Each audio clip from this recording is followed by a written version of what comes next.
30 দিন পিচকারি নাড়ানো সম্পূর্ণ বন্ধ রাখলে কি হবে? এই প্রশ্ন নিশ্চয়ই আপনার মনেও কখনো না কখনো এসেছে। এমনকি আপনি হয়তো চেষ্টাও করেছেন 30 দিন হস্তমৈথুন না করে বীর্য রক্ষা করার, কিন্তু 2-4 দিন পরপরই আপনি বীর্য রক্ষা করতে ব্যর্থ হয়েছেন। এবং শুধু ব্যর্থই নয়, আপনি হস্তমৈথুনও করে ফেলেছেন অনেকবার। আপনার সমস্ত প্ল্যান, লাইফের ইম্পর্টেন্ট ডিসিশন এক নিমেষে অকেজো করে দেয় এই পিচকারি নাড়ানোর অভ্যাস। আপনি বারবার এটাই চিন্তা করে হাতের কাজ করছেন যে আমার হাতে এখনো অনেক সময় আছে, আমার লাইফে কোনো দায়িত্ব নেই। আর এই রকম দায়িত্বহীন মনোভাবের কারণে আপনি আপনার প্রতিদিনের মূল্যবান সময়গুলি কেবল মূল্যহীন অশ্লীল কাজ করেই নষ্ট করছেন। আপনার মনে এই ভুল ধারণাটা ঢুকে গেছে যে আমি হঠাৎ একদিন পিচকারি নাড়ানো ছেড়ে দেব আর পরদিনই লাইফে সাকসেসফুল হয়ে যাব। আর এই ধরনের অবাস্তব চিন্তাভাবনার কারণে কত ব্যক্তি নিজের লাইফকে যে বরবাদ করে ফেলেছে তার কোনো হিসেব নেই। কারণ সেই সব ব্যক্তিদের বয়স যখন অল্প ছিল তখন তারাও ভাবতো কাল থেকে ছেড়ে দেব, পরশু থেকে ছেড়ে দেব, নতুন বছর থেকে ছেড়ে দেব, বিয়ের আগে ছেড়ে দেব।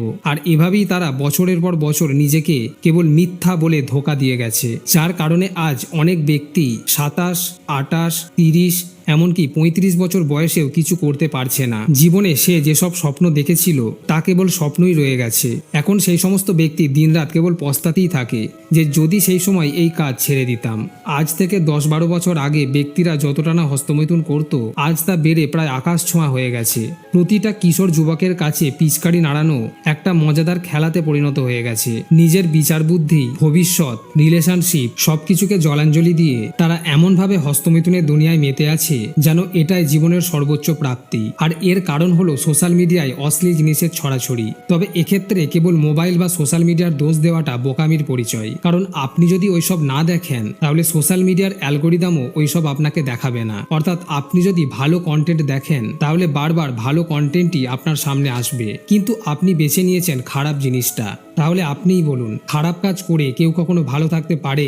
ভালো খারাপ দুই নিয়েই পৃথিবী। এখন সম্পূর্ণ আপনার হাতে আপনি কোনটি বাঁচবেন। মোবাইলের অতিরিক্ত ব্যবহার ও অশ্লীল জিনিসের মাতামাতি আপনার শরীর স্বাস্থ্য ও মানসিক স্বাস্থ্য দুটোকেই বাজেভাবে ক্ষতি করে, যার সাথে জড়িয়ে থাকে আপনার জীবনের ভবিষ্যৎ, আপনার ফ্যামিলি, আপনার বিবাহিত জীবন। অধিকাংশ বিবাহিত ব্যক্তি শুধুমাত্র অশ্লীল জগতের ফাঁদে পড়ে নিজের পার্টনারকে সুখী রাখতে পারছে না।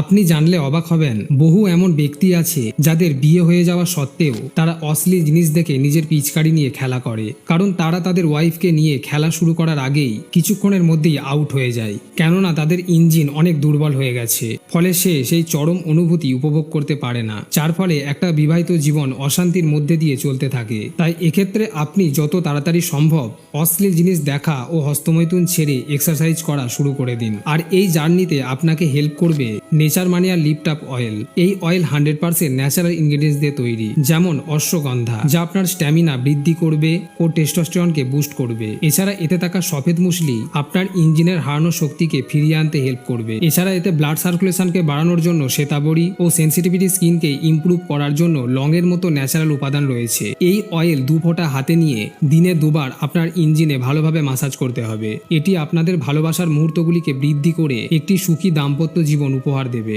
আমি ডেসক্রিপশন ও কমেন্টে এর সমস্ত লিঙ্ক দিয়ে দিয়েছি, আপনি সেখান থেকে প্রোডাক্টটি চেক আউট ও বাই করতে পারবেন। সো এতক্ষণে বা এতদিনে নিশ্চয়ই বুঝে গেছেন যে এই নোংরা অভ্যাস যত তাড়াতাড়ি ছেড়ে দেওয়া যায় ততই ভালো, এবং তা আজ থেকেই শুরু করতে হবে। প্রতিদিন নিজেকে এই টার্গেট দিতে হবে যে আজ আমি কোনো বাজে অভ্যাসে ঢুকবো না। আজ থেকে 30 দিন নিজেকে নোংরা দুনিয়া থেকে দূরে রাখবো। দেখবেন আপনার মধ্যে এক আলাদাই কনফিডেন্স তৈরি হবে, নিজের জীবনকে ভালোভাবে সাজানোর মাইন্ডসেট গড়ে উঠবে। তবে এটাও জেনে রাখুন যে হয়তো আপনি বেশ কয়েকবার ব্যর্থ হবেন, হয়তো বীর্যনাশ করেও ফেলবেন, কিন্তু হতাশ না হয়ে আপনাকে ফোকাস রাখতে হবে আপনার মূল্যবান লক্ষ্যে। দেখবেন কিছুদিনের মধ্যেই আপনার জীবনে এক আমূল পরিবর্তন ঘটে গেছে।